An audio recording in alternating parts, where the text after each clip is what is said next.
இப்போ Parandur for example தாவேக்கா எடுத்த முதல் இஷ்யூ, நாங்கள் ஆட்சிக்கு வந்துட்டோம், 3 மாதம் ஆயிடுச்சு, பரந்தூர் விமான நிலைய திட்டம் கைவிடப்படுகிறது அப்படின்னு ஏன் அவர்களால் அறிவிக்க முடியவில்லை?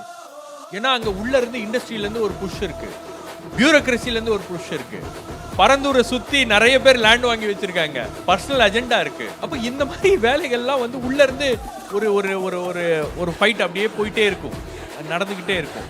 அப்போ இதை எல்லாமே இவங்க ஒரு பொலிட்டிக்கல் லீடர்ஷிப் தான் இந்த காலை எடுக்கணும். அப்போ அந்த அட்மினிஸ்ட்ரேட்டிவ் கண்ட்ரோல் முழுக்க முழுக்க முதலமைச்சர் கையிலும் அமைச்சர்களுடைய கையிலும் அது வர வேண்டும். இது வரைக்கும் அது வந்திருக்கிறதா அப்படின்னா இல்லை. மக்கள் மத்தியிலே நான் அன்றே அறிவித்ததை நிறைவேற்றும் பொருட்டு புதிய விமான நிலையம் அமைப்பது குறித்து உயர் அதிகாரிகளிடமும் துறை வல்லுநர்களிடமும் விரிவாக ஆலோசனை நடத்தினேன். ஏற்கனவே நான் உறுதி அளித்தவாறு பரந்தூரில் புதிய விமானம் நிலையம் அமைக்க மேற்கொண்ட நடவடிக்கைகள் இந்த அரசால் கைவிடப்படும்.